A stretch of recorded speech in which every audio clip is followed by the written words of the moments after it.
काही विचारलं तरी त्याचं उत्तर मात्र एकच असेल, ते म्हणजे लोकशाही. पण तरीही आपण या लोकशाहीच्या काळात राजेशाही जन्मून गेलेल्या या राजाची जयंती का साजरी करत आहोत? उत्तर सोपे आहे, कारण या राजाने रयतेसाठी रयतेचे राज्य म्हणजे स्वराज्य निर्माण केले. शिवरायांपूर्वीही अनेक राजे होऊन गेले, शिवरायांनंतरही अनेक राजे उदयास आले, पण सर्वांना आदर्श राजा म्हणून आठवतात ते म्हणजे केवळ एकच, छत्रपती शिवाजी महाराज. याचे कारण म्हणजे त्यांचे प्रजेवरील प्रेम, स्वराज्य निष्ठा, स्त्रियांप्रती असलेला त्यांचा आदर, त्यांचे निष्कलंक चारित्र्य आणि त्यांचा पराक्रम. 19 फेब्रुवारी 1630 रोजी शिवरायांचा जन्म जुन्नर तालुक्यातील शिवनेरी किल्ल्यावर झाला. शिवरायांचे 8वे रूप, शिवरायांचा 8वा प्रताप असे म्हणणाऱ्या समर्थ रामदास स्वामींनी शिवरायांचा उल्लेख श्रीमानयुगी असा केला आहे. आज 350 वर्षांनंतरही शिवाजी ही 3 अक्षरे अवघ्या त्रैलोक्याला पुरून उरतात ही गोष्ट काही साधी नव्हे. मनामध्ये कधी अंधकार दाटला ना तर माझ्या शिवरायांचे चरित्र हाती घेऊन बघा. बघा हा इतिहास कसा भविष्य घडवत होते. म्हणूनच म्हणतात ना की सागराचे पाणी कधी आटणार नाही, सागराचे पाणी कधी आटणार नाही, माऊलीची माया कधी तुटणार नाही, आणि एका जन्मात काय पुढच्या हजारो जन्मांमध्ये नाव शिवरायांचं कधी मिटणार नाही. शिवाजी महाराज म्हणजे केवळ युद्ध आणि पराक्रम नव्हे, शिवाजी महाराज म्हणजे अमावस्येच्या अंधकारातील लखलखणारा तेजपुरुष. महाराजांनी अनेक किल्ले बांधले, जसे की राजगड, प्रतापगड, सिंधुदुर्ग, जे पुढे जाऊन स्वराज्याचे सुरक्षा कवच ठरले.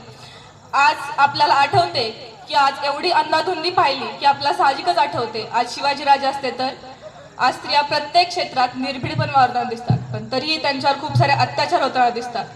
शिवाजीराजे स्वतः परस्त्रियांना माते समान मानत म्हणजे वाईट कृत्य करत त्यांचे हातपाय तोडण्याची सजा देण्याची मागे पुढे पाहत नसत.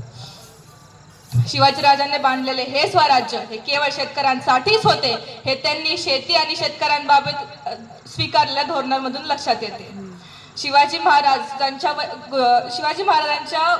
गुणांमधील सर्वात मोठा गुण म्हणजे धार्मिक सहिष्णुता, म्हणजेच ते सर्व धर्मांचा तितकाच आदर करत होते. म्हणूनच ते केवळ महाराष्ट्राचेच नव्हे तर अखंड भारताचे प्रेरणास्थान ठरले.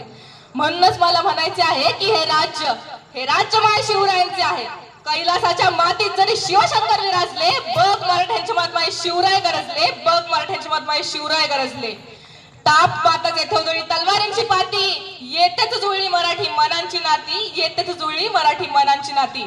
स्वराज्याचा पुरावा देत आहे इथला एक एक कडा, येथेच सांडला शत्रूंच्या रक्ताचा सडा, येथेच सांडला शत्रूंच्या रक्ताचा सडा.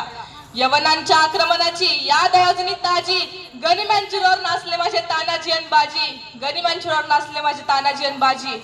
काय सांगोले का ऊर माझा फुटत आहे, रायगड आणि प्रतापगड मी ती तुटत आहे. अफजल खानाचा वाढता बुरंच काळीच माझं मोडूप आहे. सांगा आवडून त्याला की हे राज्य माझ्या शिवरायांचे आहे, हे राज्य माझ्या शिवरायांचे आहे.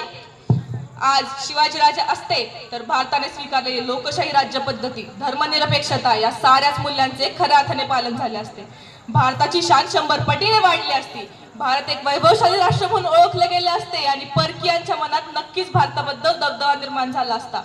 असा रयतेचा राजा 3 एप्रिल 1680 रोजी जगाचा निरोप घेऊन गेला. म्हणूनच मला म्हणायचे आहे की मूर्तिकेचे पावित्र्य तव राखले, मूर्तिकेचे पावित्र्य तव राखले, स्वराज्य स्वप्न तव साकारले, गरजुनिया केलासी हिंदोत्सव साजरा, शिवराया तुझ मानाचा मुजरा, शिवराया तुझ मानाचा मुजरा.